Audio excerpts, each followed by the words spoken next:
Se você já viu a questão, né, vai ver novamente. Se você não viu, tenha um pouquinho de calma e tranquilidade, e vou tentar explicar aqui da melhor forma possível, tá? Vamos lá. O primeiro exercício que a gente vai fazer é de um tema que é corriqueiro no Enem, que é o assunto logaritmos, né? Aquele assunto que talvez esteja no topo de alguns conteúdos mais complexos, né? Que a maioria dos alunos acreditam que seja. Então, e também é um dos conteúdos que a gente sempre encontra para o do Enem. Seja uma questão mais fácil ou uma mais difícil, estão lá os logaritmos. Vamos trabalhar então essa questão, que foi do Enem 2017. Seguinte, vamos lá. Para realizar uma viagem dos sonhos, uma pessoa precisava fazer um empréstimo no valor de R$ 5.000. Ponto. Para pagar as prestações, dispõe de, no máximo, R$ 400 por mês. Ou seja, a prestação dele não pode passar de R$ 300. Para esse valor de empréstimo, o valor da prestação P é calculado segundo essa função que está aí, tá? Segundo o número de prestações de acordo com esta fórmula. Então, veja que P é o valor da prestação e N seria o número ou a quantidade de prestações que ele vai pagar. Bom, se necessário, utilize log de 0,005 como aproximação do log de 1,013 na base 10. Percebam que quando a questão não informa a base do logaritmo, é porque aqui ele está utilizando base 10, tá? Então, ele está informando que esse log vale 0,005. Ele está informando que o log de 400 na base 10 é 2,602 e também está informando que o log de 335 na base 10 vale 2,525. Isso são dados que já indicam para a gente que provavelmente vão precisar aplicar log para resolver alguma equação que aparecer, tá? Agora vem o comando. De acordo com a fórmula dada, qual é o menor número de parcelas cujos valores não comprometam o limite definido pela pessoa, que era de, no máximo, R$ 400 para cada parcela. Ou seja, qual é a ideia? A ideia é substituir lá no P R$ 400, que é o maior valor de parcela que essa pessoa pode pagar. Vamos fazer isso então? Vou botar aqui uma parte em branco para facilitar. Vamos lá. Vou fazer aqui ao lado, tá? Vou deixar essa informação aqui guardada. Vou pegar outra cor aqui de lápis. Vamos lá. No lugar de P, eu vou colocar 400. E o resto eu vou apenas repetir.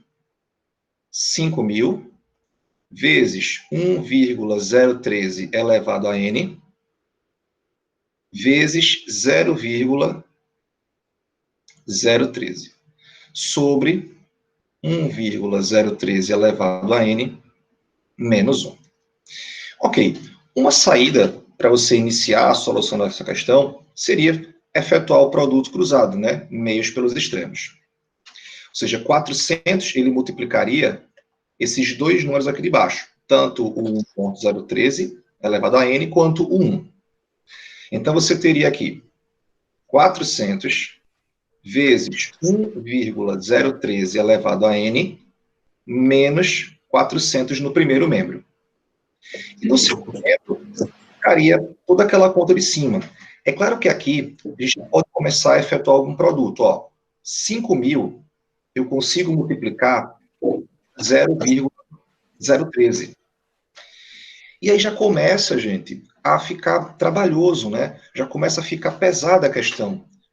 Então, eu estou imaginando essa questão sendo feita na hora do Enem. Você tendo ali 3, 4, 5 minutos para poder resolvê-la, né? Bom, esse produto aqui, ele vai dar 65. Repete-se 1,013 elevado a N. Ok? Beleza. A partir desse momento, o que a gente pode fazer aqui? A gente entende que existe uma potência 1.013 aparecendo em dois termos. Nesse primeiro termo aqui e nesse termo do segundo membro. Então, que tal a gente deixar esses dois termos em um dos membros só? Então, como é que ficaria aqui? 400 vezes 1,013 elevado a n, menos 65 vezes 1,013 elevado a n. E esse menos 400, eu passo para o segundo membro. Ficamos assim. Olha que bacana. Você tem, imagine que você tenha 400x menos 65x. Vai dar 335x. Isso é verdade. Então, se você tem 400 vezes 1.013 elevado a n menos 65 vezes 1.013 elevado a n, essa subtração aqui vai dar 335 vezes 1,013 elevado a n. E já começa a facilitar um pouco a nossa solução. Bom, típica questão de equação exponencial, tá? O que é que eu posso fazer para me ajudar aqui? Posso pegar esse 335 e passar ele dividindo para o segundo membro. E nós teríamos essa equação exponencial. Muitos vão pensar em dividir. Ah, vou dividir o 400 por 335. Mas veja bem, gente. Se o exercício te deu um log de 400 e um log de 335, ele não quer que tu divida. Ele quer que tu aplique ali o logaritmo dos dois lados. Toda vez que você tem uma equação exponencial em que as bases não possam ficar iguais de um lado e de outro, você vai aplicar log dos dois lados. Como que fica então? Assim, ó. Log de 1,013 elevado a n igual a log de 400 sobre 335. Por que eu escolhi log na base 10? Porque a questão me deu log na base 10.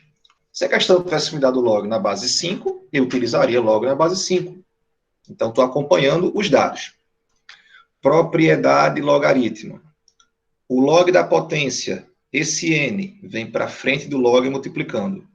Então, aqui eu teria n, que multiplica log de 1,013, log do quociente. Log do quociente é a subtração dos logs. Vai dar log de 400 menos o log de 335. Agora, você pode substituir tranquilamente os dados que foram fornecidos. Eu falei tranquilamente, né? Tranquilamente nada, né? Depois de tudo isso, ainda tem que substituir. Sim, Jennifer, vamos lá. Log de 1.013 elevado a n é o log da potência. Toda vez que você tem um log de uma potência, o expoente da potência ele vem para frente do log multiplicando. Isso é uma das propriedades do log. Da mesma forma, que toda vez que você tem um log de uma divisão, você pode trocar o log da divisão pela subtração dos logs. O log do numerador menos o log do denominador. E isso é sempre. E agora vamos substituir. N vezes 0,005, log de 400, 2,602, e de 335, 2,525. Então, seguindo aqui para finalizar o exercício, a gente vai ter que n é igual a essa diferença aqui em cima dá 0,077, dividido por 0,005. Você pode, né, tirar 3 casas decimais em cima e embaixo. E esse n aqui daria um pouco mais de 15, gente. Daria 15,4. Ok. Achei o n, 15,4. Qual o gabarito marcar? Temos ali 14, 12, 15, 16 e 17. Vamos prestar atenção no seguinte. N representa o número de parcelas. Pensem comigo. Quanto mais parcelas você está pagando, menor será o valor de cada parcela. Faz sentido isso? Beleza. Então, 15,4 parcelas vai fazer que ele pague R$ 400 por parcela. Se eu diminuir para 15 parcelas, ele vai estar pagando mais de R$ 400. Ou seja, eu preciso aumentar um pouquinho mais, né? Ou seja, precisa ser no mínimo 15,4. Como a gente não tem 15,4 parcelas, o mínimo seria 16 parcelas. Com 16 parcelas, o valor de cada parcela ali não chegaria nem em R$ 400. Ou seja, com certeza aqui, o menor número de parcelas seria 16. Poderia ser 17, poderia ser 18, poderia ser 19, mas ele pediu o menor número de parcelas para encaixar no orçamento dele. E aí, gente, começamos com chave de ouro? Já começamos bem, hein?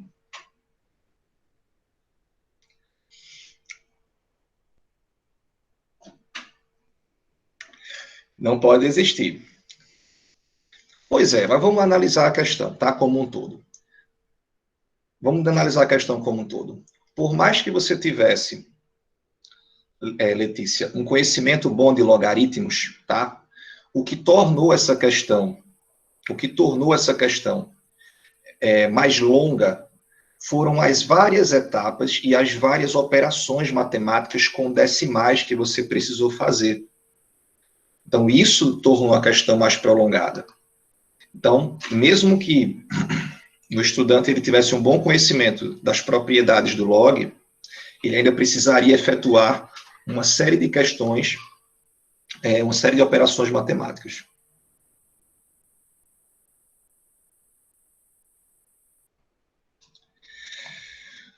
Então, Ronaldo, eu fiz aqui o produto cruzado, ó, multipliquei. Por que eu substituí o P por 400? Essa é a sua dúvida?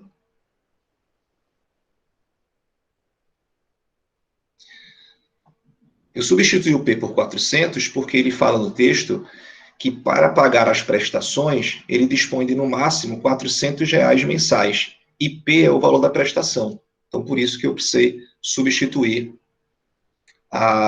o P por 400. Super interessante, dona, seu comentário. O que acontece? Todos vocês aqui já devem ter visto ou feito alguma prova de Enem.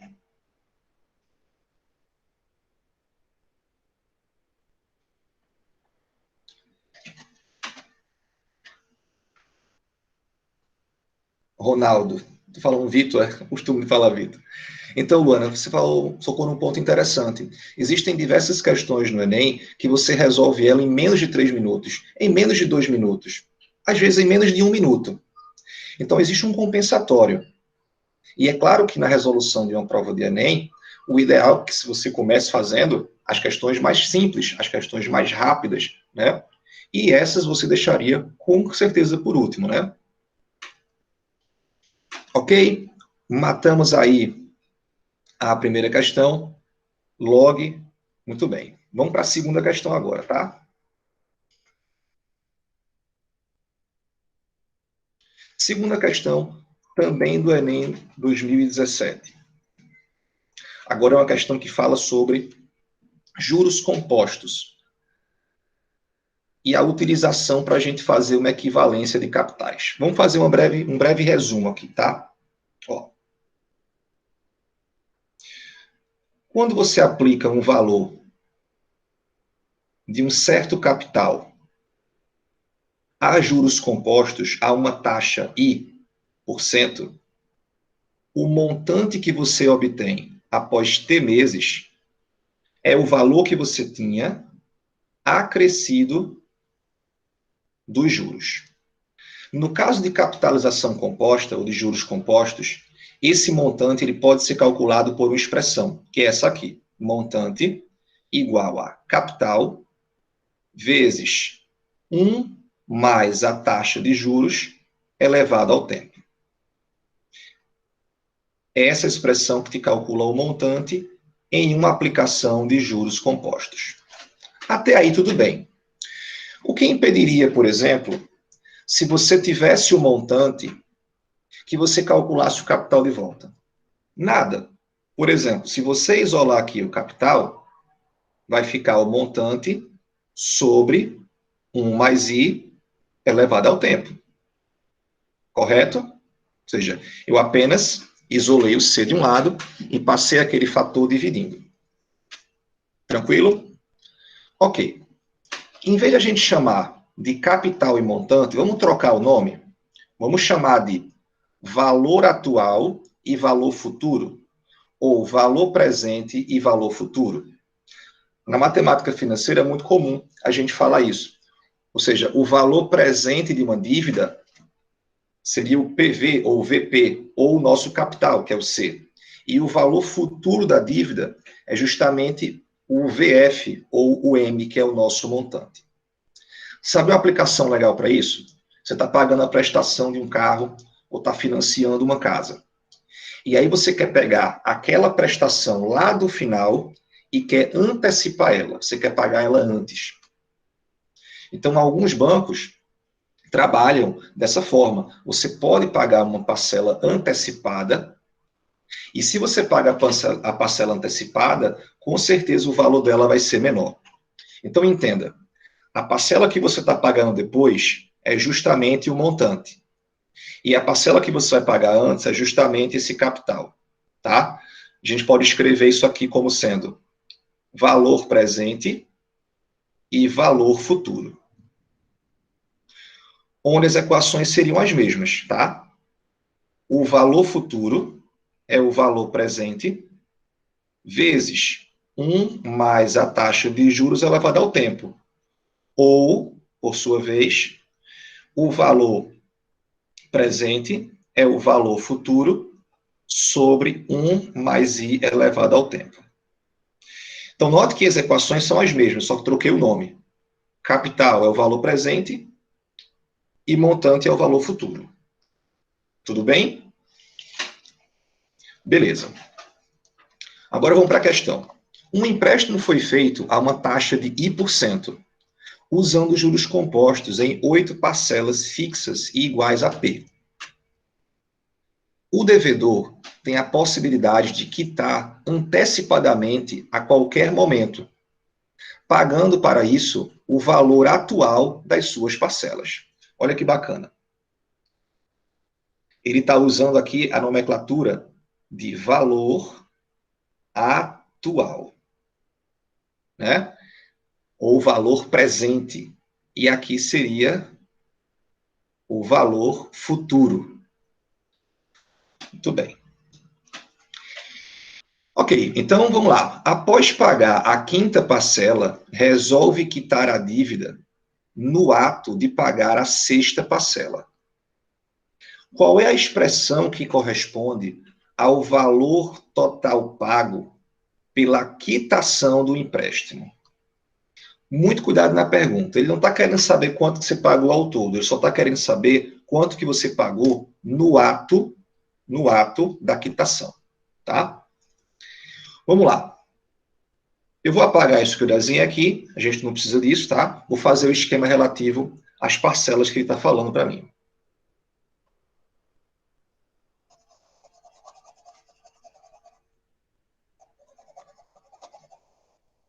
Vou deixar só as equaçõezinhas, tá? Pronto. Vamos lá. Vou desenhar aqui ó, uma linha do tempo que representa as parcelas que ele está pagando. Então, por exemplo, ele fez a dívida hoje.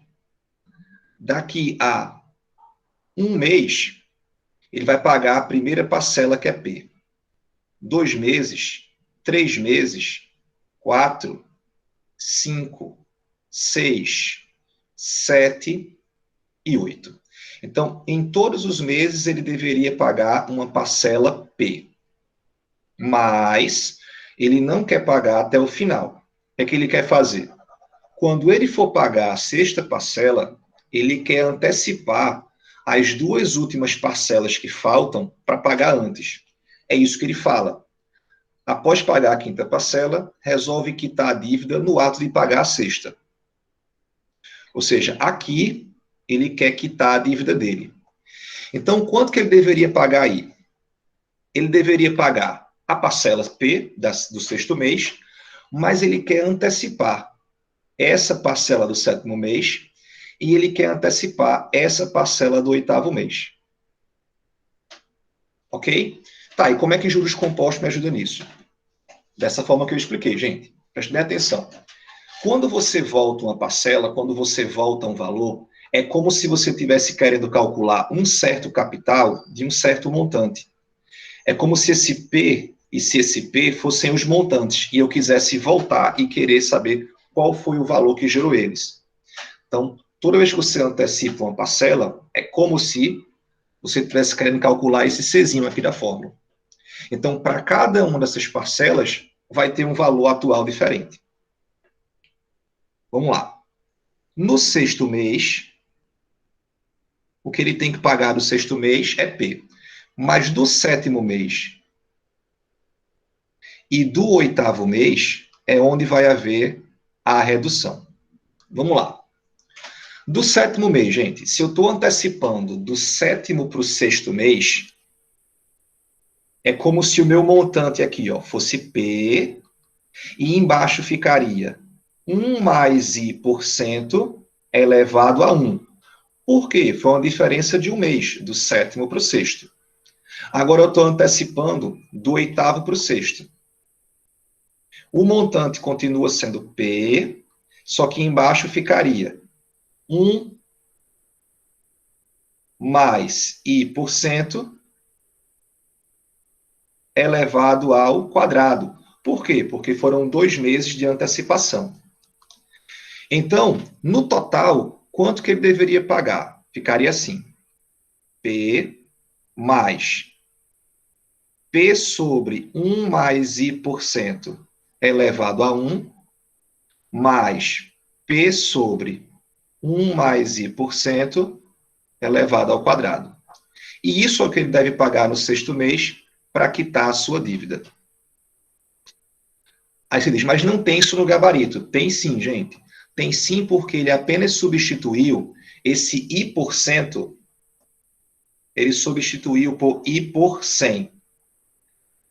Então, fazendo um comparativo, qual seria a alternativa que a gente estaria marcando aí nessa questão?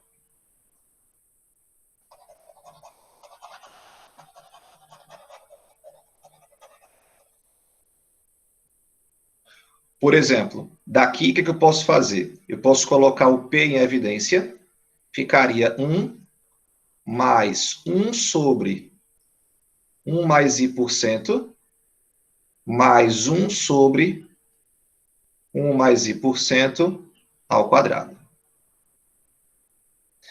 E com certeza aqui seria a letra A a nossa resposta. Gente, essa análise dessa questão é interessante porque a gente está utilizando a fórmula de juros compostos para voltar o valor, para retornar ele, para antecipar ele. Isso é muito interessante. Então, pode existir outras questões com esse contexto. Você ter um valor final, um valor futuro de um montante, de uma dívida, por exemplo, e você querer saber quanto é que essa dívida vale hoje. Se eu quisesse pagar ela hoje, quanto é que ela vale? É só você usar a expressão juros compostos, calculando o capital de volta.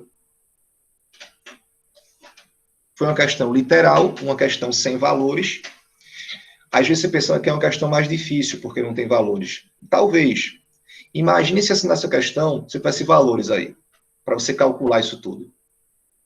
Talvez ficasse até mais difícil se colocasse valores numéricos, tá bom?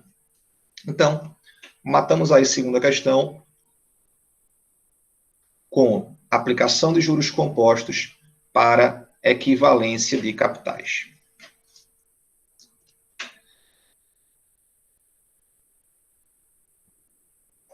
Vamos lá, mais um. Terceira questão. Essa vai do Enem 2015, eu acho que esse foi o PPL, se não me engano. Eventualmente, a gente tem questões de função trigonométrica. E geralmente são questões que têm alguma pegadinha, que tem algum artifício, tá? Vamos lá trabalhar então? Muita gente tem medo, né? Viu uma função trigonométrica, já se assusta mas tem que ter um pouco de paciência. Vamos tentar aqui. Um técnico precisa consertar o termostato de um aparelho de ar-condicionado que está desregulado. A temperatura T, em graus Celsius, no escritório, varia de acordo com a função. Gente, a função seno ou a função cosseno, geralmente ela te gera gráficos que são senoides ou cossenoides, né? Ou seja, esses gráficos, eles sempre oscilam entre um valor máximo e um valor mínimo. Então, é muito comum se utilizar funções trigonométricas para representar valores que estão oscilando. Você pode utilizar isso para estimar o nível de água no reservatório, se ele oscila sazonalmente com o ano, e entre outras aplicações. É mais comum aparecer gráfico nas provas do nosso vestibular local, que é o SSA. Mas já aconteceu de aparecer gráfico. Agora, o mais comum para o Enem é que ele coloque somente a função. O que eu acho uma pena, né? Porque eu acredito que o gráfico, ele te dá muito mais opções, ele te faz entender melhor o que está acontecendo. Mas vamos lá. Vou apagar aqui, vamos ler a questão. Então, a temperatura, ela é dada através dessa função, T em função de H. Sendo H o tempo medido em horas, H é o tempo medido em horas, a partir da meia-noite. Por isso que ele coloca ó, que o H ele vai de 0 até 0 horas do outro dia, né? Ele fica oscilando aí um reloginho, né? A cada hora você tem lá uma temperatura diferente. A e B são parâmetros que o técnico precisa regular. Então, vão ser números, né? Esse A e B são números. Os funcionários do escritório pediram que a temperatura máxima fosse de 26 graus e a mínima fosse de 18 graus. Opa, já está começando a ajudar a gente. Temperatura máxima 26, mínima 18. Aí vem uma pegadinha. E que, durante a tarde, a temperatura fosse menor do que durante a manhã. Comando. Quais devem ser os valores de A e B para que o pedido seja atendido? Beleza. Vamos lá. Relembrando um pouquinho do ciclo trigonométrico. Quem lembra aí de ciclo trigonométrico? Vamos lá. Gente, no ciclo trigonométrico, é uma circunferência com centro na origem, em que o eixo horizontal representa os valores do cosseno do ângulo e o eixo vertical representa os valores do seno do ângulo. Os quatro ângulos principais aqui são 0 graus, 90 graus, né, que é π sobre 2, 180 graus, que é π, 270 graus, que é 3π sobre 2, e 360, que é 2π.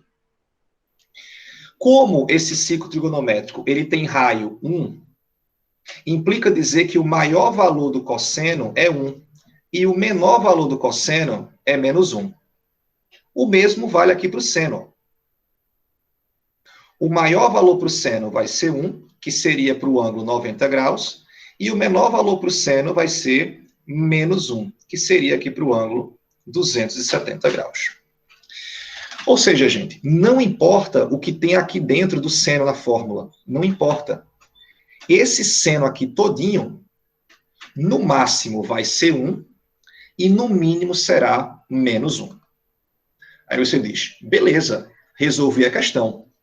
Vou usar aqui um sistema. Vamos lá. Vou colocar primeiro o seno valendo 1 e vou admitir que para o seno 1 eu vou ter a temperatura máxima, que é 26. Depois eu vou colocar o seno menos 1 E para isso eu vou admitir a temperatura mínima, 18. É um sistema muito simples de ser resolvido. Tá? Vai ficar A mais B igual a 26 e A menos B igual a 18. Se você somar as equações, você vai ter tranquilamente ali 2A igual a 44, A igual a 22. Substituindo em qualquer uma das duas, você vai achar que o B é 4. Opa, beleza. Acertei a questão, porque isso aí está na letra C. Não. Calma aí, que tem uma pegadinha, tem uma casca de banana nessa questão. Qual é a pegadinha dela, gente? A pegadinha é o seguinte. Vou até botar o marca-texto aqui. Ele quer que, durante a tarde, a temperatura seja menor do que durante a manhã. Tá, e daí? E daí que ele quer isso, né? O que é que isso tem a ver com a questão? Tem a ver só tudo. Preste bem atenção no detalhe. Para que o seno, gente, para que o seno seja 1, o ângulo precisa ser igual a 90 graus. Na verdade, para o seno ser 1, o ângulo tem que ser igual a 90. Beleza? Pega teu ângulo lá na função e iguala ele a 90 e vê o que acontece. Deixa eu apagar o ciclo. Não, dá para botar aqui embaixo. Ó. Vou pegar o ângulo π sobre 12 vezes h menos 12 e vou igualar aqui a 90. Tá? Beleza? Conta rápida. Corta π com π. Certo? Simplifica o 12 com o 2. Aqui dá 6. E a gente teria h menos 12 igual a 6. Ou teríamos h igual a 18 horas. Gente, qual é a conclusão que eu chego disso? A conclusão que eu chego disso é que o seno ele está sendo máximo às 18 horas. A temperatura está sendo máxima às 18 horas. E não é isso que os funcionários querem. Os funcionários querem que de tarde a temperatura seja menor que a de manhã. Não é verdade? Porque se eu continuar a pensar do jeito que eu estava pensando, significa dizer que a temperatura máxima está acontecendo à tarde. E a gente não quer que isso aconteça. A gente quer que aconteça o inverso. A gente quer que aconteça de tarde a menor temperatura e de manhã a maior. Vocês conseguiram compreender isso aí? Essa conclusão final? Ou seja, para que o seno dê 1 e o ângulo seja 90, somente às 18 horas. Como é que eu vou trabalhar agora? Como é que eu vou inverter isso? Tá? Como que eu vou inverter isso? Eu vou inverter assim, gente. Trocando o seno sendo o máximo, né, pela manhã e sendo o mínimo à tarde. Ou seja, vou inverter aqui, ó. Em vez de eu colocar o seno igual a 1 com a temperatura máxima, eu vou trocar. Tá? Vou inverter aqui. E vai ficar o seguinte. Quando o seno for 1, a temperatura vai ser mínima. E quando o seno for menos 1, a temperatura vai ser máxima. Agora o nosso sistema ficou assim. A mais B sendo 18 e A menos B sendo 26. Logo, você continua tendo 2A igual a 44. Só que quando você substituir agora, você não vai encontrar um B igual a 4. Você vai encontrar um B igual a menos 4. E esta, sim, é a solução coerente.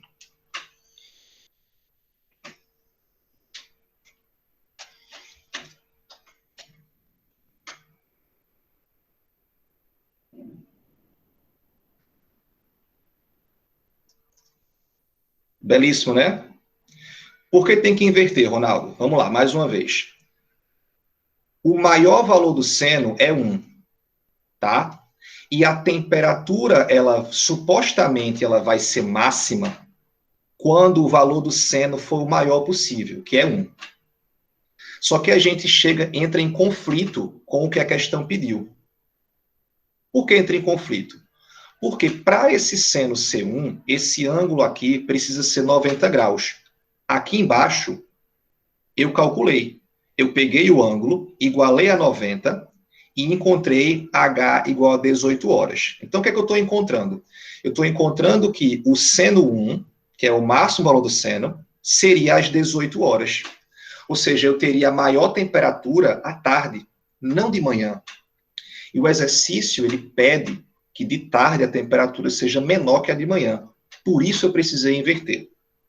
Por isso eu precisei considerar, quando o seno foi 1, teria a temperatura mínima. E quando o seno foi menos 1, teria a temperatura máxima.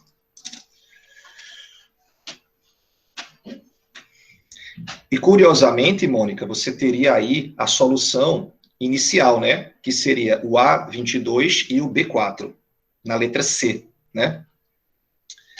Induzindo, com certeza, a muita gente marcar.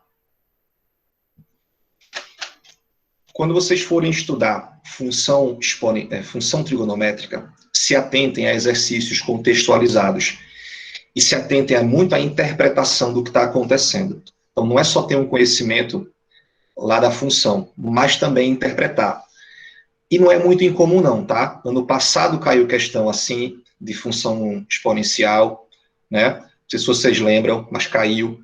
E outros anos. Exato, Roberto. Não importa o que esteja entre os parênteses. O seno e o cosseno, no máximo, vão ser 1 e no mínimo vão ser menos 1. Perfeito, exatamente isso. Tá aqui, né? Deixa eu apagar uma borrachinha aqui. Vou apagar isso aqui que eu fiz. Exatamente. Então, para funções trigonométricas em que ele fala em máximo e mínimo, você pode usar sempre isso, ou seja, não importa o ângulo, esse seno ele vai oscilar de menos 1 até 1. E o cosseno também de menos 1 até 1. Isso, gente, eu considerando aqui o ângulo de uma volta completa, tá? Eu estou considerando aqui uma volta completa, ok?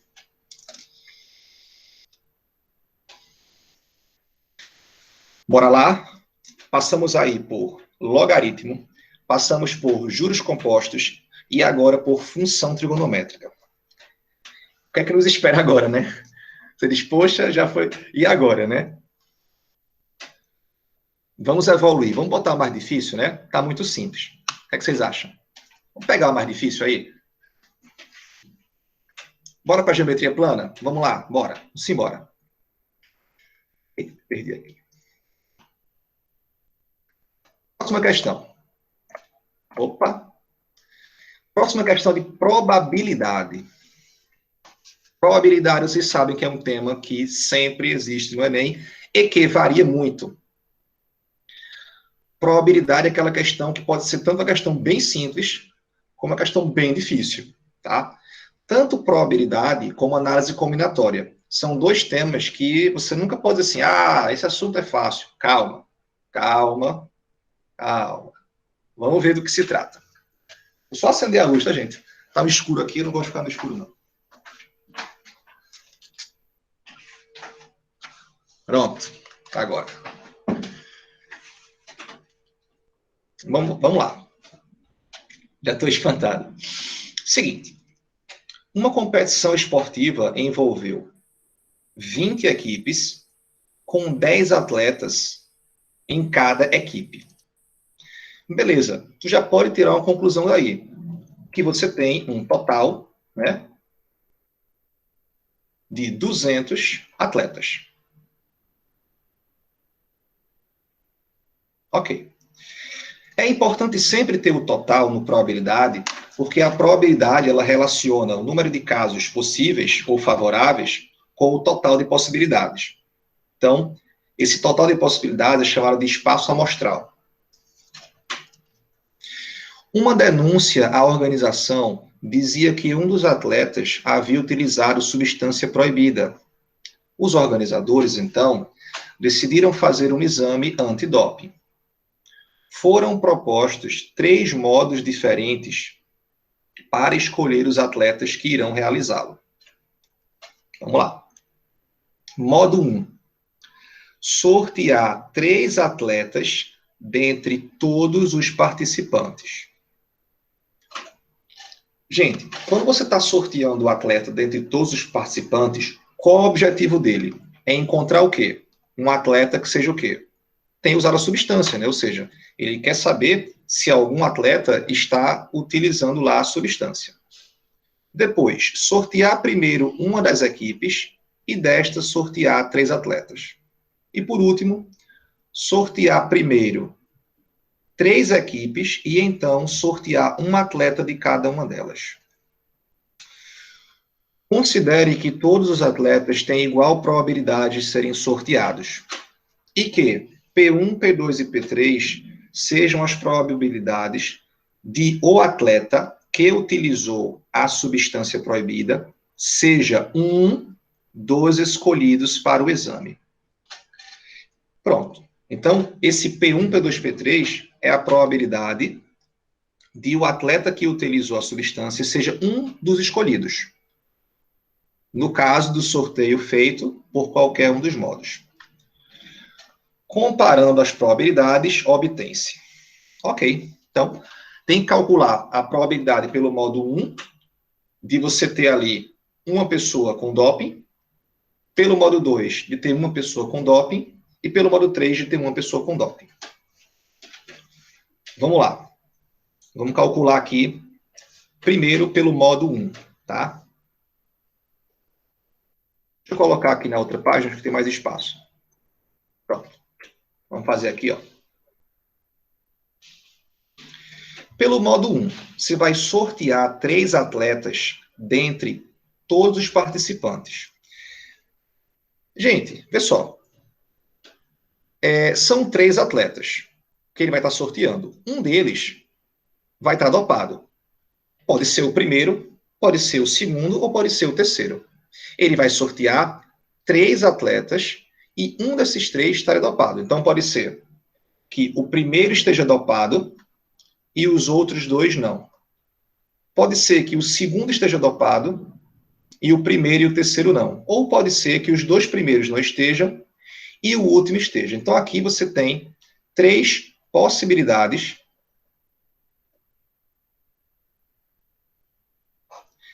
da gente encontrar um atleta dopado, tá? Essa questão ela é fácil do ponto de vista técnico, porque você pode economizar algumas contas, tá? Não, Joana, calma aí. Ó, vou fazer o seguinte: primeiro atleta, segundo atleta e terceiro atleta, tá? Se eu pegar um só desses casos e multiplicar por 3, eu resolvo a questão. Tudo bem? Então, eu vou fazer só um caso, que seria o primeiro dopado e os outros não, e vou multiplicar isso por 3, tá? Ó, qual é a probabilidade, gente, para o primeiro atleta estar dopado? Seria uma chance em um total de 200. Correto? Beleza. O segundo, ele não vai estar dopado. Ou seja, se eu já tirei o atleta dopado, os 199 que sobraram lá não estarão mais dopados, porque eu estou fazendo isso aqui, ó. Eu estou fazendo o caso que o primeiro está dopado e os outros não. Então, aqui ficaria 199 sobre 199, e aqui ficaria 198 sobre 198. Faz sentido isso? Né? Ou seja, o primeiro está dopado, os outros não. Então, seriam 199 casos em 199 e depois 198 em 198. Gente, eu sei que aqui eu preciso multiplicar isso por 3, porque tem 3 chances de eu encontrar o dopado. No primeiro, no segundo e no terceiro. Então, essa continha aqui, simplificando, vai me dar 3 sobre 200. Tudo bem? Tranquilo?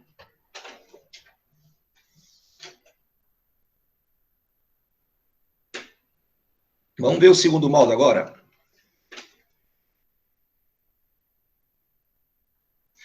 Segundo modo. Sortear primeiro uma das equipes. sortear primeiro uma das equipes. Se eu vou sortear uma das equipes, no total são 20 equipes. Eu vou sortear uma, a probabilidade vai ser 1 sobre 20. Isso é o sorteio de uma das equipes. Agora, eu vou sortear desta equipe 3 atletas. Aí, mais uma vez, gente, eu posso fazer esse primeiro caso aqui, primeiro dopado e os outros não, e multiplicar por 3, tá? Ó, esse 1 sobre 20 é o sorteio da equipe. Agora vem o sorteio dos 3 atletas, tá? Ó, primeiro, segundo e terceiro. Para o primeiro atleta estar dopado, seria 1/10. Correto, gente? 1/10. Nessa equipe não tem 10 atletas, então para o primeiro estar dopado seria 1/10. Para o segundo não estar dopado, seria 9/9, e para o terceiro não estar, seria 8/8. Porém, contudo, todavia, eu preciso multiplicar isso por 3. Por quê? Porque pode ser o segundo dopado ou pode ser o terceiro dopado. Simplificando 9/9/8/8, nós teríamos aqui 3 sobre 200. Opa! O mesmo valor. Será que as 3 vão ser iguais? Vamos ver o terceiro caso. Professor, repete de novo, por favor. Repito. Ó, vou fazer aqui.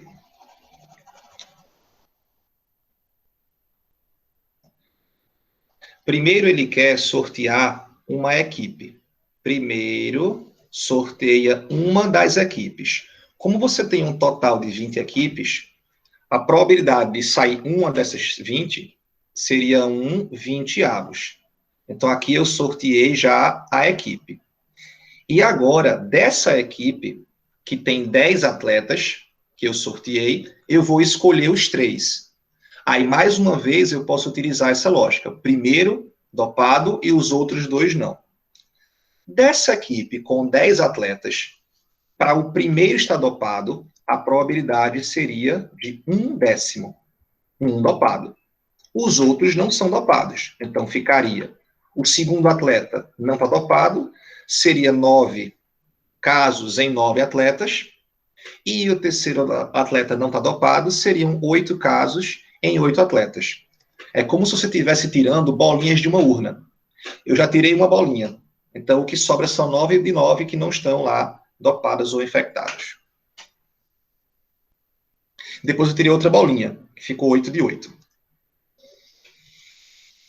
Por isso que a gente tem aqui ainda, né, 3 sobre 200. Por que multiplicar por 3? Mais uma vez, eu estou escolhendo que o primeiro é dopado, o segundo não e o terceiro não. Mas por isso é diferente. Podia ser, ó, o primeiro não ser dopado e os outros serem dopados. Então daria mais ou menos o mesmo resultado, por isso que a gente multiplica logo por 3. No terceiro modo, acho que é o mais difícil, ele quer o seguinte: sortear primeiro 3 equipes, não é só mais uma, ele quer sortear 3, e então sortear um atleta de cada uma dessas equipes. Vamos lá. Eu quero sortear 3 equipes. Então, vamos lá. Pode ser que na primeira equipe já tenha logo o dopado, né? Então, ficaria 1 sobre 200. 1 sobre 200, perdão, 1 sobre 10, né? Primeira equipe. Segunda equipe, né? Vai ser o não dopado. 1 sobre 10 não, né, gente? 1 sobre 20, né? São 20 equipes. Primeira equipe, o dopado. Segunda equipe seria o não dopado. Então, são 19 para 19. E a terceira equipe não dopado seria 18 para 18. Agora que eu sorteei as 3 equipes, eu vou sortear os atletas, um de cada equipe. Se eu cravei que nessa primeira equipe é o dopado, a probabilidade de ter um dopado nela é de 1/10. Essa aqui não tem ninguém dopado. e nessa aqui não tem ninguém dopado. Então vai ficar 10 sobre 10 e 10 sobre 10, porque não vai ter ninguém dopado nelas. Lembrando que essa ordem, dopado, não dopado e não dopado, foi eu que escolhi. Então eu preciso ainda multiplicar isso por 3. Vamos simplificar aqui? Corta, corta, corta, corta, corta, corta, corta, corta. Teríamos ainda 3 sobre 200. O que a gente conclui, então? Que as 3 probabilidades dos 3 modos de escolher os atletas dariam aí a mesma probabilidade. O que acontece? Eu expliquei para vocês no início, né? Probabilidade é um tema que você precisa exercitar bastante. Quanto mais questões você exercitar de probabilidade, mais ideias vocês vão ter. Então, é super interessante que quando você chegar ao momento de estudar análise combinatória e probabilidade, você sente e reserve um certo tempo para praticar, das mais simples até as mais complexas, tá? Precisa sempre ver, Nayara, porque assim, é aquela coisa. Quando você vê uma resolução dessa, você diz, poxa, eu nunca pensaria assim. É verdade. Mas você já toma isso como lição. Poxa, agora eu posso pensar um pouco desse jeito, eu posso começar a pensar assim, né? E aí você vai, aos pouquinhos, aos pouquinhos e aos pouquinhos, e com o tempo, efetuando vários problemas, vocês vão conseguir sem dúvida nenhuma. Tá? Beleza? Ah, essa foi uma questão difícil? Claro que foi. É uma questão de probabilidade mais complexa, tem várias etapas, não é tão simples.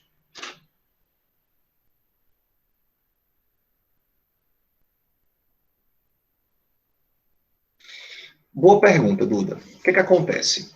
Nessa questão, ele queria que um só fosse dopado. Mas, se fossem 2 dopados dos 3, já mudaria um pouco de figura. Então, muito cuidado.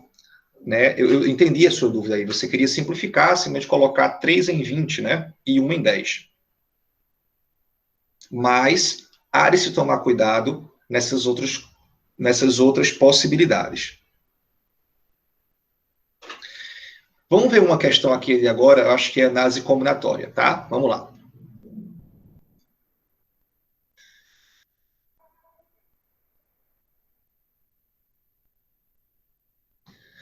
Enem 2016. Cadê Juninho? Opa, Juninho. Você é de casa. Sem a sua contribuição, a aula não é a mesma, cara. Você mora aqui no coração da gente. Tô sentindo falta sua aí, né? Em algumas aulas.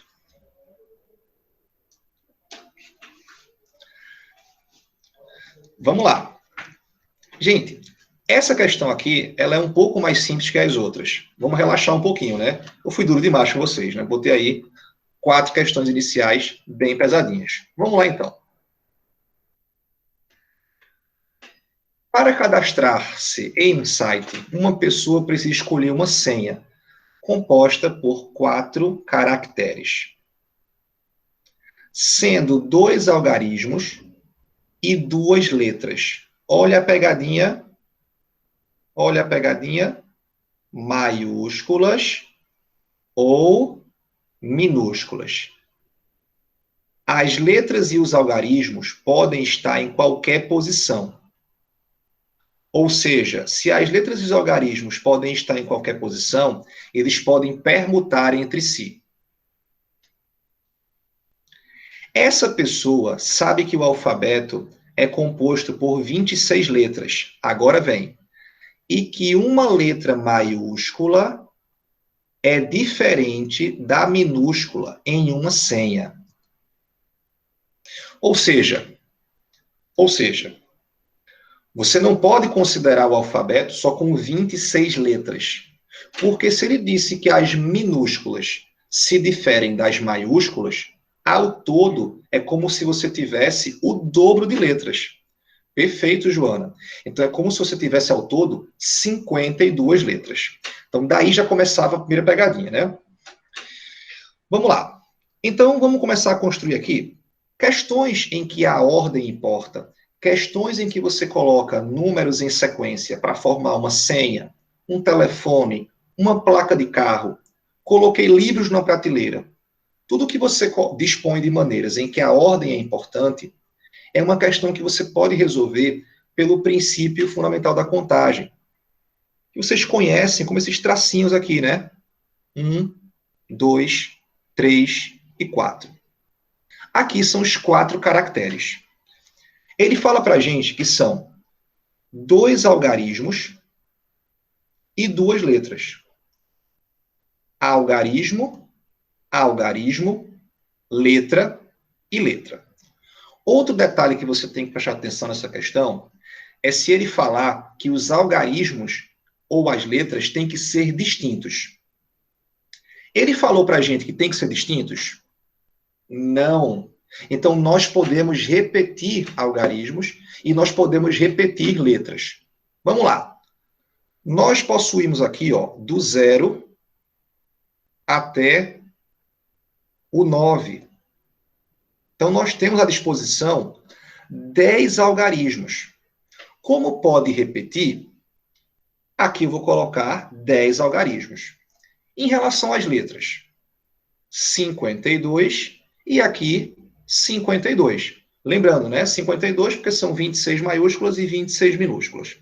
Aí você vai lá, todo feliz da vida, encontrou esse resultado e vai tranquilamente marcar a letra B, né? Todo feliz da vida. Feliz. Mas não é essa, não. Mas não é essa. Por quê? Por que não é essa, gente? Aquela ordem que eu escolhi, algarismo, algarismo, letra, letra, fui eu que coloquei. Não tem que ser assim. Existem várias possibilidades. Pode ser algarismo, letra, algarismo, letra. Pode ser letra, letra, algarismo, algarismo. O que nós temos ali em cima é uma permutação com repetição. Permutação com repetição. Quando você estuda o assunto anagramas, por exemplo, e você vai calcular quantos anagramas tem na palavra clara. Vou pegar aqui o exemplo de Joana que falou aí. Quantos anagramas tem a palavra clara? Qual é a lógica? Você vai pegar o total de letras, que são 5, fatorial, e vai dividir pelo número de vezes que uma das letras se repete. No caso, A aqui se repetiu 2 vezes. É assim que a gente faz permutação com repetição. Vamos pegar aqui, ó, Iago Santana. Deixa eu pegar a palavra Santana. Vamos lá. Ó, Santana. Aqui a gente tem um total de 1, 2, 3, 4, 5, 6, 7 letras. Beleza? Só que nós temos o A se repetindo 3 vezes e temos o N se repetindo 2 vezes. Então, aqui ficaria 7 fatorial sobre 3 fatorial para o A vezes 2 fatorial para o N. Beleza? Então, toda vez que você tiver permutação com repetição, você tem que trabalhar dessa forma. N fatorial em cima, ou seja, o total de itens que podem permutar em cima, e embaixo vai ser o número de vezes que cada letra se repete. Bora aplicar isso aqui? Deixa eu apagar aqui o de Clara e o de Santana. Vamos lá.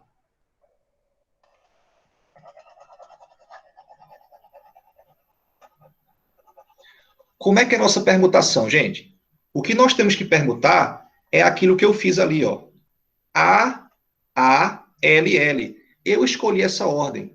Então, o que nós temos aqui é uma permutação de 4 letras, com o A se repetindo 2 vezes e o L se repetindo 2 vezes.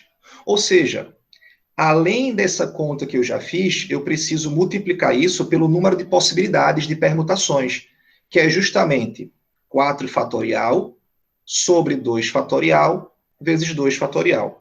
Então, com certeza aqui, a resposta estaria na letra E.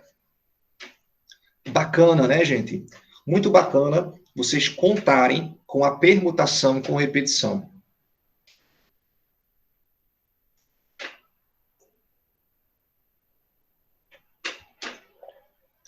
E o mais bacana também é que você não precisou executar essa conta, né?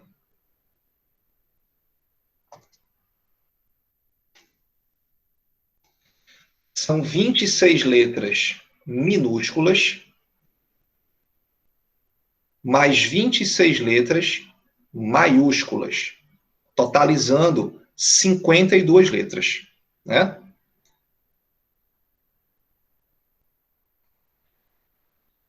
Exatamente. Então, ali é um produto, né? 10 e 10, 52 e 52.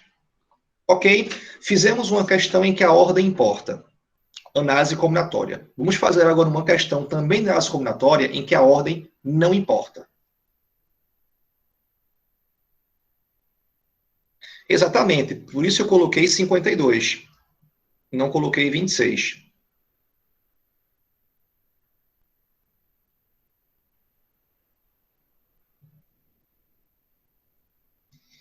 Beleza? Vamos fazer uma questão agora em que a ordem importa, tá? Vamos lá. Enem 2016, questão muito bacana também. Gente, vamos lá. Vamos fazer aqui um pensamento rápido. Eu quero montar aqui uma dupla. Uma dupla que vai ganhar uma viagem. Eu tenho aqui, olhando para as pessoas que estão aqui na sala, várias pessoas, né? Vamos lá, peguei aqui. Se eu formasse a dupla, por exemplo, vou pegar aqui uma dupla. Juninho e Ronaldo, para formar a dupla da viagem. Ou se eu pegasse a dupla Ronaldo e Juninho, seria ou não a mesma dupla? Sim, né? Quando você escolhe pessoas para formar um grupo, uma equipe, a ordem que essas pessoas vêm para o grupo e para a equipe não altera o grupo. Eu quero formar um time de futebol. Aí, não importa a ordem que eu chame os atletas. No final, o grupo, a equipe, é o mesmo. Esse é um típico problema em que a ordem não importa. Quando você forma duplas, quando você forma equipes, quando você forma trios de pessoas. Isso já é uma característica bem interessante de você entender quando que a questão vai ter que usar a combinação simples. Tá? Então a gente fala que vai o seguinte, vamos supor, por exemplo, que eu pegue aí 20 pessoas e quero saber quantas duplas eu posso formar. Vai ser uma combinação de 20 pessoas em grupos de 2. Onde que se aplica isso? Campeonatos de xadrez, campeonatos de futebol. Então imagina, Duda, eu peguei 10 pessoas e quero montar um campeonato de xadrez, em que todo mundo joga contra todo mundo. Quantas partidas distintas eu teria? Basta eu combinar os 10 atletas em duplas. Né? Seria uma combinação de 10 para 2. No futebol também acontece isso, gente. O jogo entre o time A e o time B é o mesmo jogo entre o time B e o time A. Então, sem problemas. Vamos lá.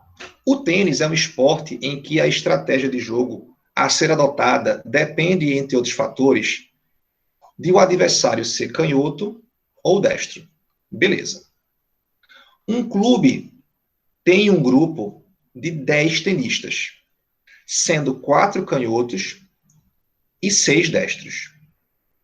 O técnico do clube deseja realizar uma partida de exibição entre 2 desses jogadores. Porém, não poderão ser ambos canhotos. Pode ser um destro contra um canhoto, ou pode ser um destro contra outro destro. O que não pode ser são 2 canhotos jogando. Tudo bem. Pergunta: qual o número de possibilidades de escolha dos tenistas para essa exibição? Gente, vamos pensar um pouquinho. Se eu não quero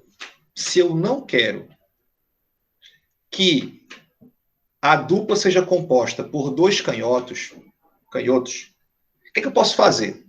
Eu posso calcular o total de duplas possíveis, incluindo destro, canhoto, todo mundo, e subtrair somente das duplas compostas por canhoto. Pode ser assim?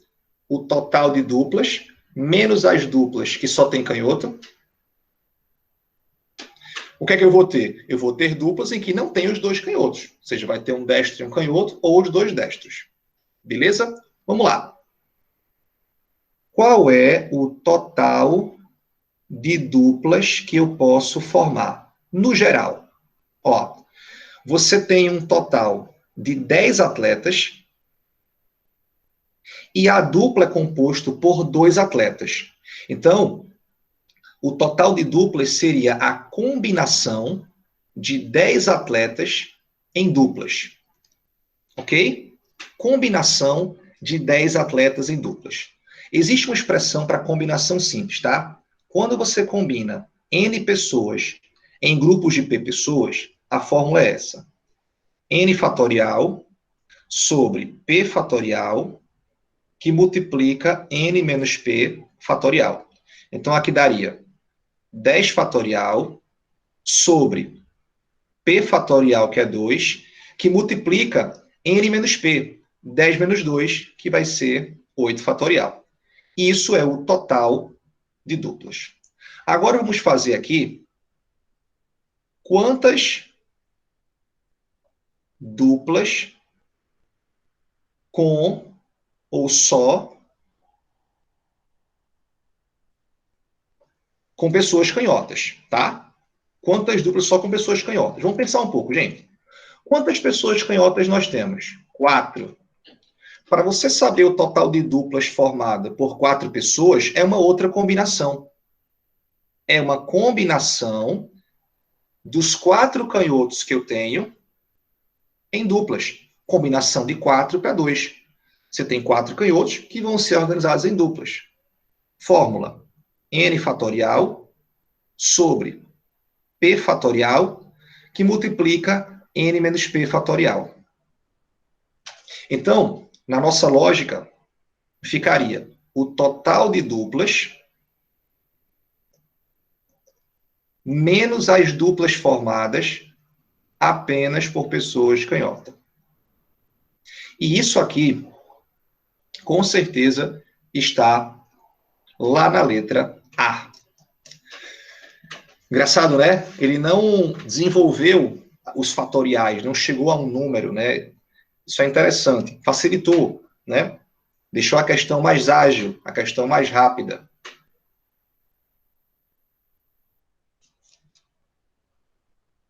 Só tinha esse jeito de fazer? Não. Veja só, a outra forma era um pouco maior. Por quê? Porque você tem que fazer os 2 canhotos, o primeiro canhoto e o segundo canhoto, depois o primeiro destro, o segundo canhoto, depois o primeiro canhoto e o segundo destro. Então daria muito mais conta para fazer, tá? Nayara, você vai conseguir. Não sei aí qual é o teu objetivo, mas você vai se esforçar e você vai conseguir. Vamos lá? Esse assunto aqui, análise combinatória, especificamente combinação simples. É um assunto muito importante, Emily. Ele é um assunto que todo ano está lá na prova do Enem, com questões de vários níveis. Então é legal estudar ele.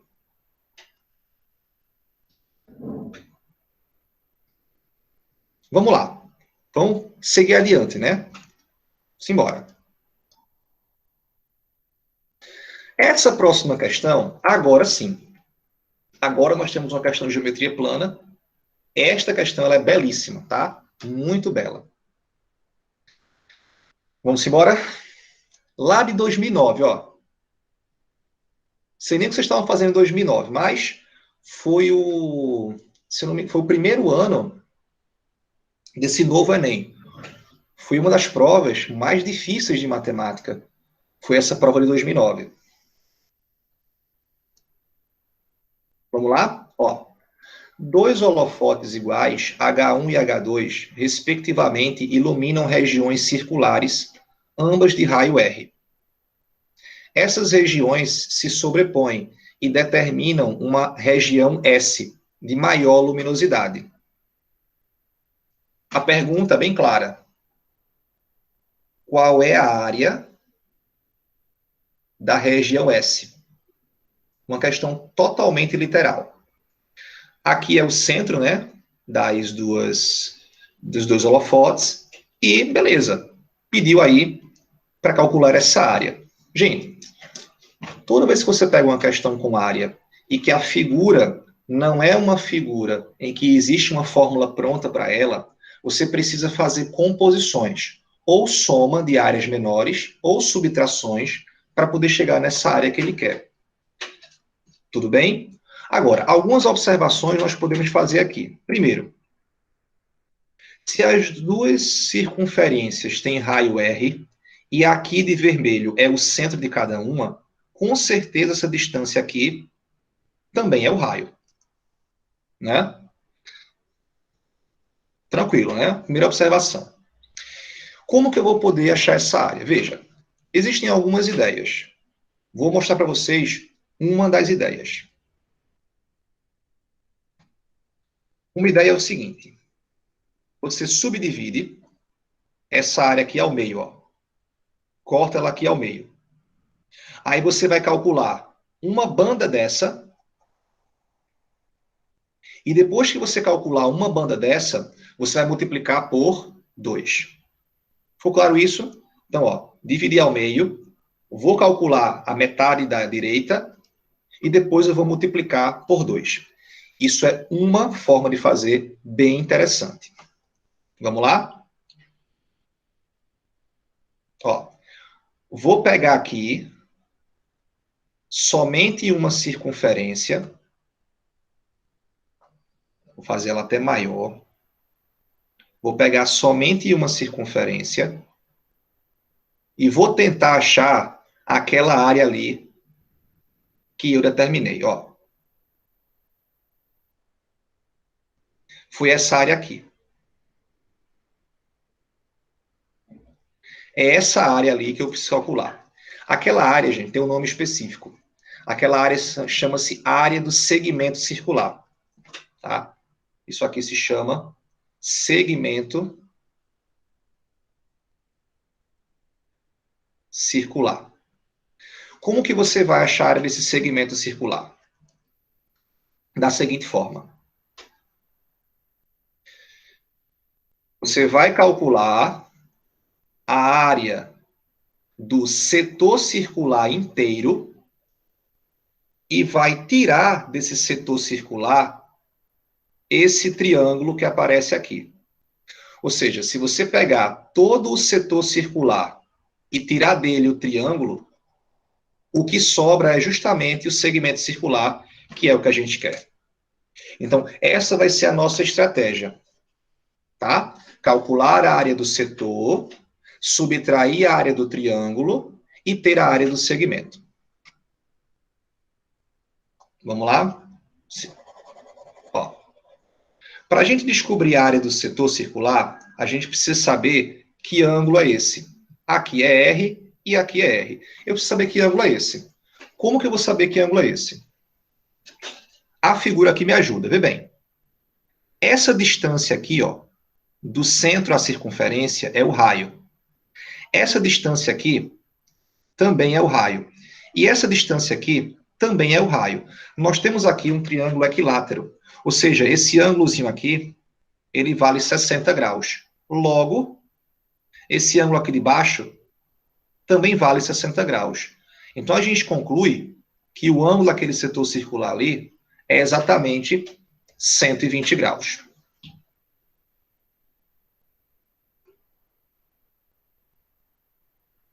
Ô, Davi, repete, por favor, não entendi, não.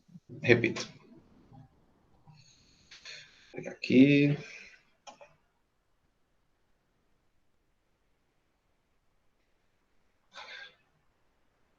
Bom, essa análise que eu fiz foi para descobrir o ângulo do setor circular, tá? Ó, a distância do centro até qualquer ponto da circunferência é o raio, tanto para um lado quanto para o outro.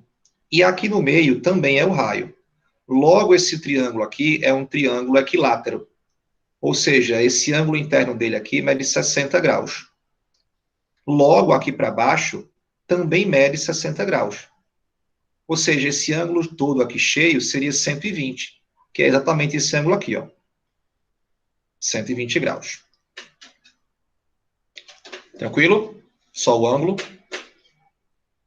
Sim. Ok. Vamos lá. Como que eu vou calcular a área do segmento? A área do segmento é igual à área do setor menos a área do triângulo. É essa a lógica. A área do setor circular, a fórmula é essa. Π vezes r ao quadrado vezes o ângulo dividido por 360 graus. E a área do triângulo? Como que eu vou calcular, gente, a área desse triângulo aqui?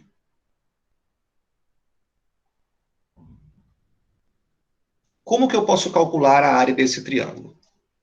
Eu falei em algum momento, eu acho que na parte de área de figuras planas,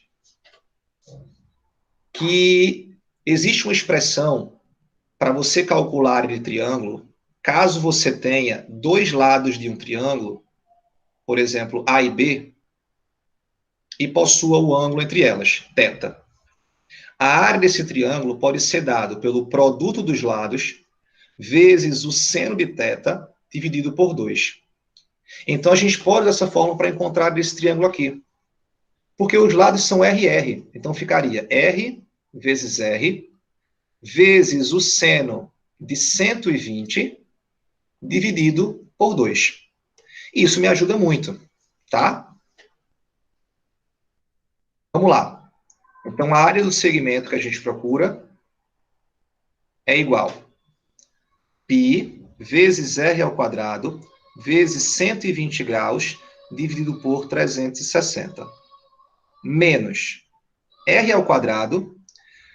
O seno de 120, gente, é o mesmo seno de 60. Então, seria raiz de 3 sobre 2, tudo dividido por 2. Ali, nós podemos simplificar o 120 com o 360. E aí eu vou apagar um pouquinho aqui, para a gente ter espaço para finalizar a questão. Seria o seguinte. Π vezes R ao quadrado sobre 3, né? Simplifiquei 120, 360. E aqui, quando você tem 2 dividido por 2, né? Ou seja, 2 por 2 não. Uma fração com denominador 2 dividido por outra fração com denominador 2, você faz divisão de fração. Repete uma, multiplica pelo inverso da outra. Em resumo, você vai ter R ao quadrado vezes raiz de 3 sobre 4. Então, nós achamos a área do segmento. Nós achamos essa área aqui, ó. Essa área é metade da área que ele queria. Logo, a área que ele quer vai ser o dobro daquilo que eu encontrei.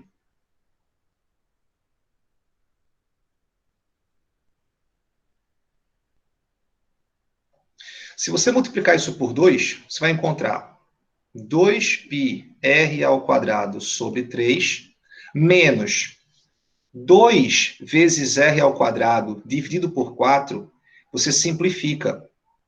Fica somente o 2 embaixo.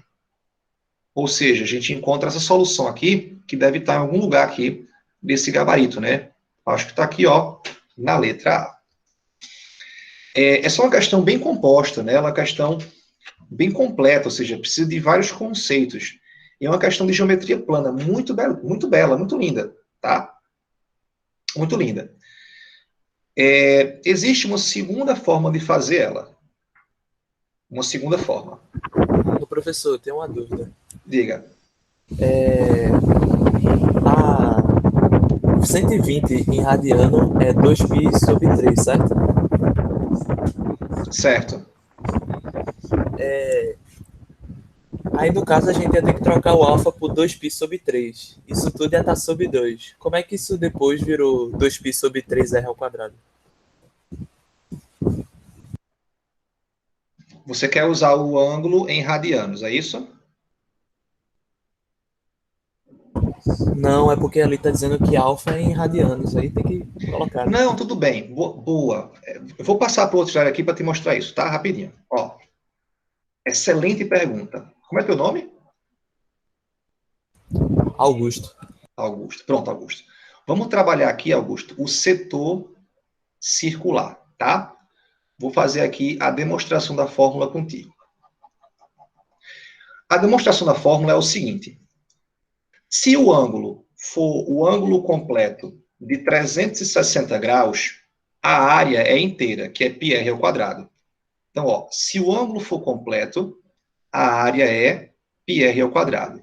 Mas se o ângulo for só uma parte, θ, a área vai ser justamente a área do setor circular. Efetuando aqui o produto cruzado, a gente encontra que a área do setor circular é justamente πr ao quadrado vezes θ sobre 360. O detalhe aqui é que essa expressão, como eu estou usando 360, o meu θ aqui, ele é em graus. Agora, se eu substituir aquele 360 por 2π radianos, olha como fica a fórmula. πr ao quadrado vezes θ sobre 2π. Ó, corta π com π, beleza? Aí ficou apenas o quê? R ao quadrado vezes θ sobre 2. Só que nesse caso, o θ está em radianos. Então, o que foi que eu fiz? Eu usei o θ em graus. Aí, em vez de eu colocar embaixo 2π, eu coloquei 360. Mas se você tivesse utilizado o θ em radianos, aí você não poderia usar sobre 360, teria que usar sobre 2π, que geraria essa formulazinha aqui de baixo. Tranquilo? Entendi. Entendeu? Então, dá para usar os dois. Se tu quer usar o θ em graus, ali fica 360. Se tu quer usar o θ em radianos, embaixo fica 2π. Tá? É porque a questão, ela informou, não foi? A questão, ela acabou informando para a gente uma expressão, né? De área de setor circular com o θ em radianos. Tudo bem, mas eu poderia usar em graus também, se eu souber. Então, é sempre legal a gente entender essas duas expressões.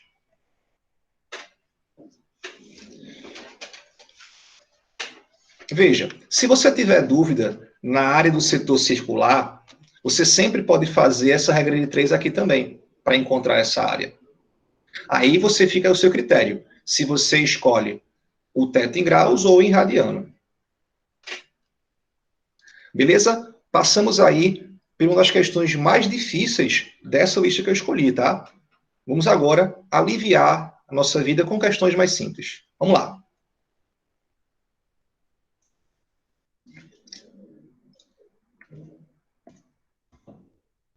Beleza. Agora vamos relaxar. Relaxando, né? Diz o seguinte: a cerâmica possui uma propriedade de contração, que consiste na evaporação da água existente em um conjunto ou bloco cerâmico, submetido a certa temperatura. 2 pontos.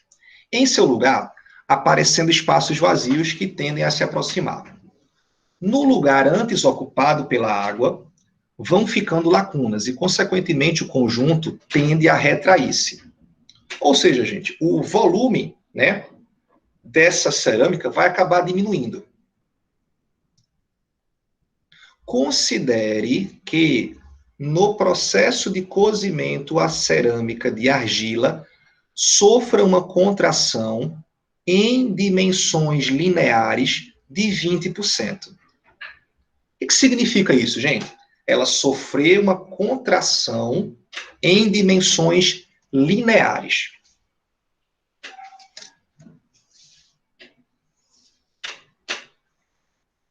Vê. Considere esse apagador como sendo uma peça de cerâmica, uma peça sólida. Esse apagador possui 3 dimensões lineares, né? Comprimento, largura e profundidade.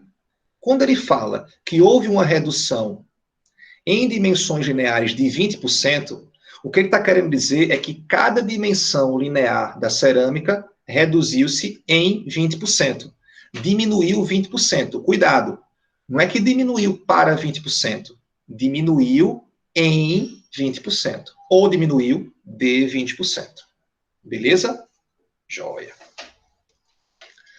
Levando em consideração o processo de cozimento e a contração sofrida, o volume de uma travessa de argila no formato de um cubo. Oba! Fique feliz. Questão quando dá cubo, show de bola.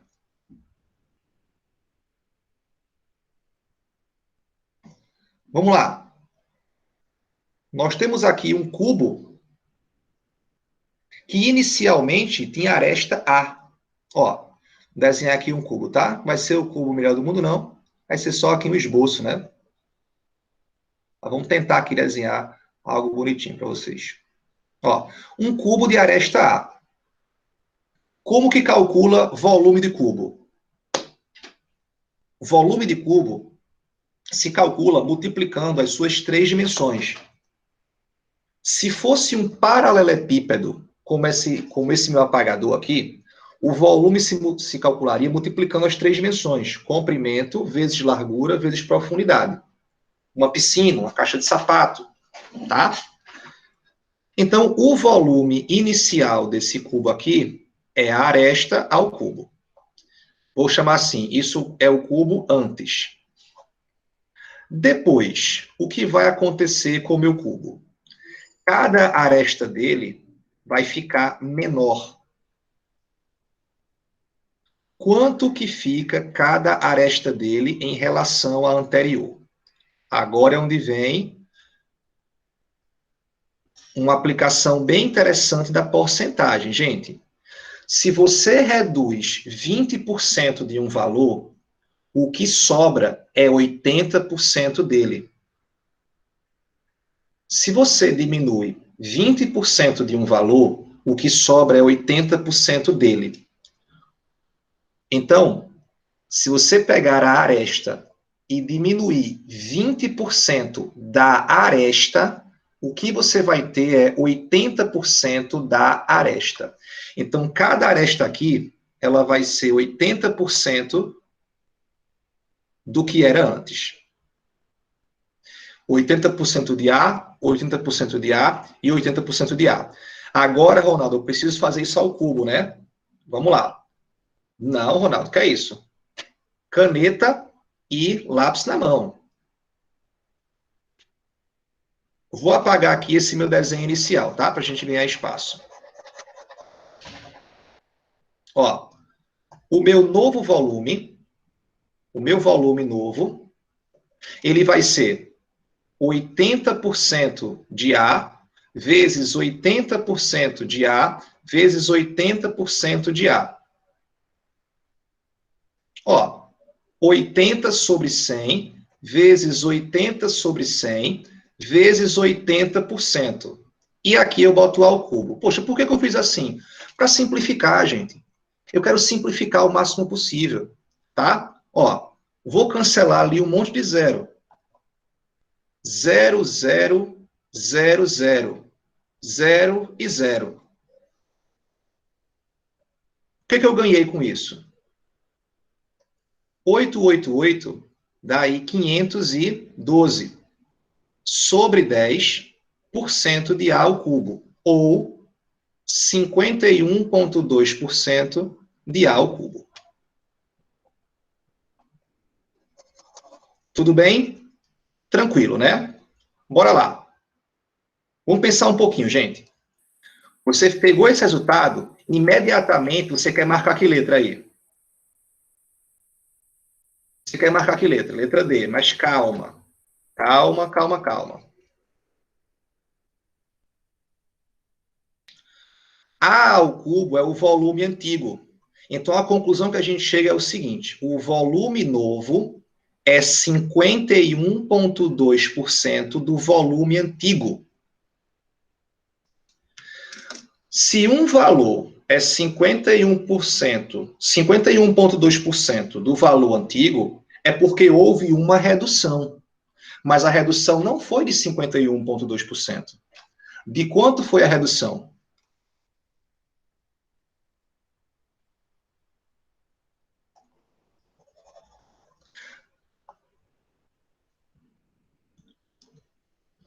Se o novo valor é 51,2% do anterior, é porque houve uma redução. A conclusão que a gente chega aqui é que houve uma redução de 48,8% no volume. E aí, gente, letra C seria a resposta correta. Como assim redução, professor? Não entendi, não. Fiquei perdida. Vamos lá, Emily. Vamos lá. É Vamos fazer uma conta contigo. Vou pegar aqui, vamos supor que você ganha aí uma mesada de 5 mil reais por mês. Coisa boa, né? Coisa boa. Aí vamos supor que haja uma redução de 20% na tua mesada. Redução de 20% da tua mesada. O que significa que tua nova mesada, ela vai ser 80% da anterior. Faz sentido isso? Ótimo. Então, se nós tínhamos que o novo volume era 51,2% do volume anterior, é porque do volume anterior eu diminuí 48,8% para chegar nesse novo volume.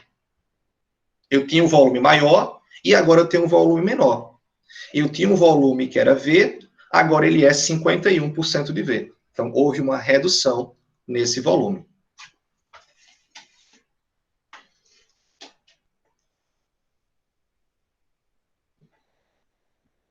Gente, esse raciocínio de porcentagem você pode usar para diversas outras questões.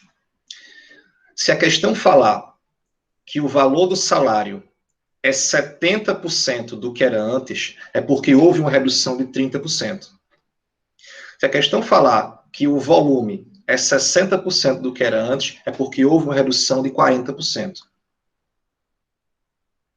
E isso não serve só para menos, serve para mais também. Se a questão falar que o salário é 140% do que era antes, é porque aumentou 40%.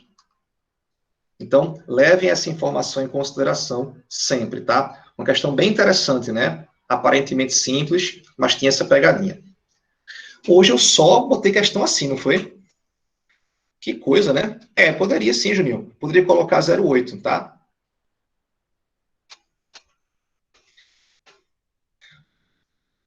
Então, Ronaldo, vê só. As novas arestas são essas aqui, ó. 0,8, 0,8 de A e 0,8 de A. Quando você calculou o novo volume, o que você encontrou foi isso. O novo volume é 51,2% de A ao cubo. Então, a gente está vendo aqui que o volume anterior ele foi reduzido. Veja, se o novo volume é 51.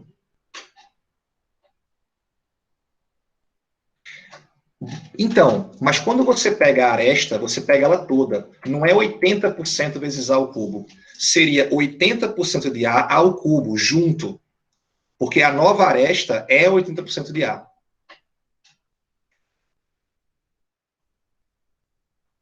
Ó, vamos lá. Aqui, Ronaldo, ó, o volume novo vai ser a nova aresta elevado ao cubo. A nova aresta é 80% de A. Cada arestazinha é 80% de A. Entendeu agora? Que cada aresta é 80% de A, então fica 80% de A ao cubo. Aí ficaria 80% de A vezes 80% de A vezes 80% de A. E esses 48,8, Emily, é justamente aqui essa conclusão. Deixa eu apagar aqui, ó. Vou colocar para vocês.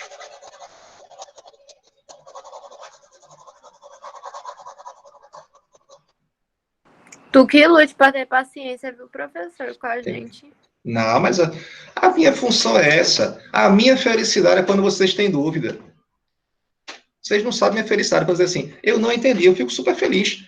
Ou seja, é a oportunidade da gente mostrar uma outra forma. Isso é bacana.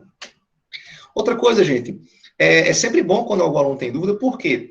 Porque eu sempre preciso pensar em uma outra forma de explicar, né?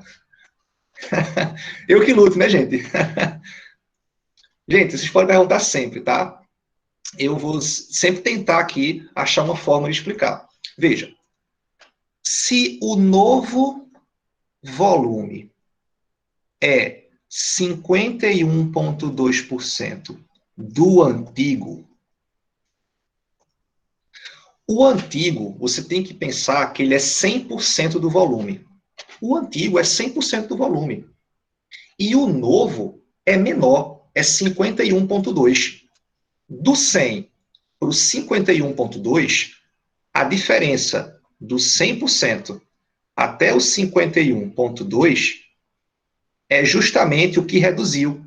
Reduziu 48,8%. Essa é a lógica.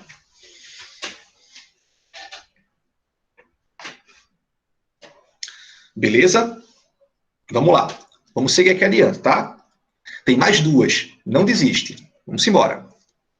Vamos completar as 10. Igual na academia, né? Você tá lá fazendo exercício, tá morrendo, né? Aí o instituto vai, mais uma, aí você fica lá morrendo, mas tem que fazer. Não é não? Bora, vamos embora, sem desistir.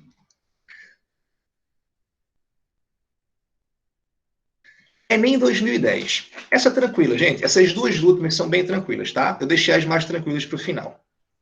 Fui esperto, né? Bora lá. Uma metalúrgica recebeu uma encomenda para fabricar uma grande quantidade, ou em grande quantidade, uma peça com formato de prisma. Está ali a peça. Cujas dimensões da base são 6, 8 e 10. Vou fazer uma pergunta para vocês, gente. Qual é aqui o menor triângulo pitagórico com lados inteiros? É 3, 4 e... 3, 4 e... Na hipotenusa? 5. 5. Ou seja, se eu tenho um triângulo que é 6, 8 e 10, é como se eu tivesse pegado cada lado desse e multiplicado por 2. Então, isso aqui é um triângulo retângulo também, né? Com certeza. Então, ele não quis dizer ali, mas isso era um triângulo retângulo. Está tentando enganar a gente, né? Mas nós não seremos enganados. Ok. O que mais? Vamos ler aqui mais. Tal peça deve ser vazada de tal maneira que a perfuração na forma de cilindro circular seja tangente às suas faces laterais. Ser tangente é tocar apenas em um único ponto aqui de cada face lateral. Pergunta: qual é o raio dessa perfuração? Uau! Como fazer isso, né? Ou seja, o que ele quer aqui, gente? Ele quer o raio da perfuração. Esse raio aqui, RR. Ou aqui, R também. Existe uma propriedade para circunferência que eu vou mostrar agora para vocês, tá? Ó, toda circunferência cortada por duas retas tangentes que vêm de um mesmo ponto externo tem o mesmo tamanho. Ou seja, esse segmento aqui, PA, ele é igual ao segmento PB. PA igual a PB. E essa propriedade, ela vale sempre que você tiver duas retas tangentes à circunferência. E essa propriedade vai te ajudar a resolver essa questão. Eu vou só desenhar novamente o que está acontecendo ali de uma outra forma. Ó. Vou colocar aqui, sim. Vou desenhar aqui nossa circunferência, que saiu muito torta, né? Mas seria mais ou menos isso. Opa, vou forçar a barra aqui, pronto. Aqui é o centro dela, gente. Por se tratar aqui de um triângulo retângulo, o raio, ele vai estar exatamente nessa linha aqui, ó. R e R. Qual a vantagem disso? A vantagem disso é que Esse segmento aqui é igual a este, pela propriedade. Então, aqui é R e aqui é R. Joia. O que mais? Se esse segmento inteiro aqui valia 6, esse pedacinho de cima será 6 menos R. Deixa eu botar outra cor, fica bem colorido. Ó. Aqui vai ser 6 menos R. Logo, aqui também será 6 menos R. Se esse pedaço inteiro de baixo valia 8, era o cateto, a gente vai ter que esse segmento aqui, ó, de verde, ele vai ser 8 menos R. Logo, esse segmento aqui de cima também vai ser 8 menos R. Opa! Matei a questão. Por quê? Porque essa hipotenusa aqui, ou esse lado inteiro, ele mede quanto? 10. Então, se tu somar 6 menos R com 8 menos R, tem que dar 10. 6 menos R mais 8 menos R tem que dar 10. 14 menos 2R igual a 10. 2R igual a 4. Logo, R igual a 2. Ah, tinha que ter uma questão mais simplesinha, né, gente? Mas veja só, simplesinhas, aspas. Por quê? Se eu não lembrasse daquela propriedade lá de cima, ficaria um pouco difícil trabalhar essa questão. Eu precisava saber daquela propriedade lá, para poder concluir. Duda, essa figura que eu coloquei aí é uma figura bem clássica, tá? Esse triângulo retângulo com a circunferência dentro dele. Existem outros problemas que trazem essa mesma figura. Essa propriedade, você vai encontrar ela em ângulos na circunferência. Barra, ângulo na circunferência, barra, quadriláteros inscritos e circunscritos em circunferência. Só um detalhe sobre geometria plana, gente. É um assunto muito extenso. E no Enem está recheado de geometria plana. Às vezes, uma questão, para você resolver, você precisa de muitas ferramentas. Então, vale sempre a pena, quando o professor estiver dando uma aula de geometria plana, você focar bem naquele tema. Não é que exatamente aquilo vai cair só daquele jeito. Não, você vai agregar aquela informação para utilizar em uma outra questão. Tá? Vamos lá? Vamos para a última agora, né? Eita, chegamos na última. Olha aí, vivos? Ainda vivos. Vamos embora? Última questão. Gente, eu não acredito que vocês estejam tão cansados para não responder essa questão para mim. Eu já fiz 9 questões. Essa agora eu vou deixar para vocês. Vou aguardar aqui uns minutinhos e vocês tentem fazer, tá? Vamos lá? Achou que ia ser só moleza? Achou que ia ficar só olhando? Vamos lá agora. Papel e caneta na mão. E isso você vai fazer e você vai acertar ela.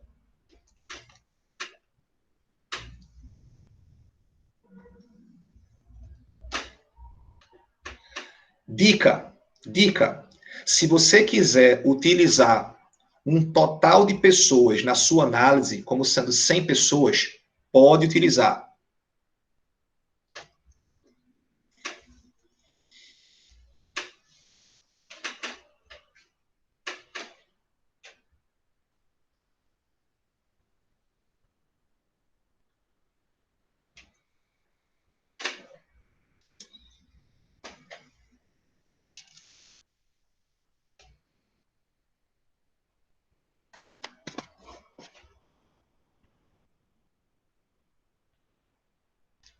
Como assim, Juninho? Vou marcar D.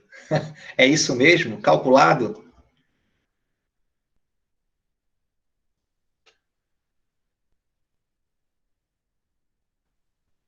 Uma resposta, chegamos aqui. Certo, Thaís. Juninho também botou a dele. Vamos lá.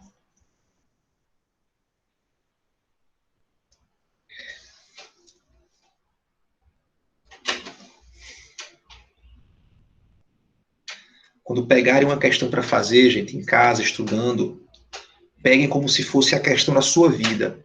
Tente fazer ela com o máximo de forças que você puder, tá? Nunca faça uma questão desse jeito, não. Bote sua energia nela. Eu tenho certeza que vai ser diferente para você.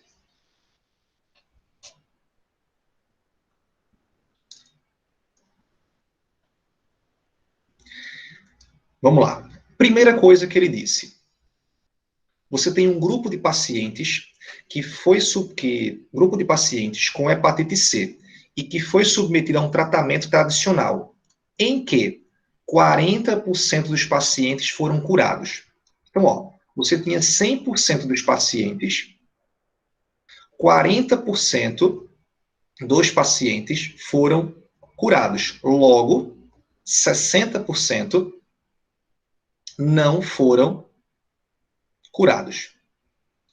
Isso aqui pelo tratamento tradicional, né? Ok. Cuidado. Olha o que ele fala. Os pacientes que não obtiveram cura foram distribuídos em 2 grupos de mesma quantidade. Ou seja, essas pessoas aqui foram divididos em 2 grupos de mesma quantidade. 30 e 30. E submetidos a 2 tratamentos inovadores.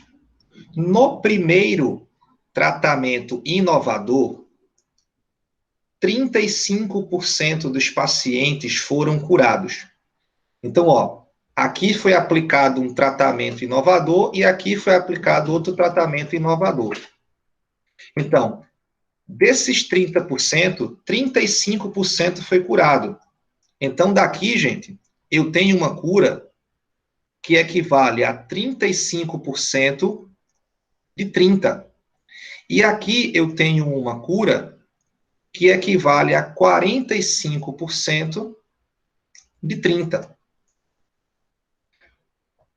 Toda vez que você faz porcentagem de porcentagem, basta multiplicar uma pela outra. Deixa eu fazer aqui bem devagarinho. Então, aqui seria, ó, 35 sobre 100 vezes 30 e 45 sobre 100 vezes 30. Vamos simplificar aqui um pouquinho, ó. 0, 35 vezes 3 dá 105 sobre 10, 10,5%. Corta, 45 vezes 3 dá 135. Sobre 10 dá 13,5. A pergunta dele é bem clara. Em relação aos pacientes submetidos inicialmente, os tratamentos inovadores proporcionaram cura de 10,5% em um tratamento e 13,5% em outro tratamento. Então, dando um total aqui de 24%. Não sei se vocês percebem, mas quando eu multiplico porcentagem de porcentagem, eu uso um símbolo sobre 100 e o outro símbolo eu deixo. É proposital. É de propósito para que eu já tenha a porcentagem no final. Para não colocar os 2 sobre 100, dar um decimal e depois multiplicar por 100. Eu faço de propósito. É uma estratégia que vai agilizar um pouco a tua conta quando tu multiplica porcentagem de porcentagem. Tá? Beleza, gente? Bacana, né? E aí, fácil, médio, difícil? Tranquilo essa, né?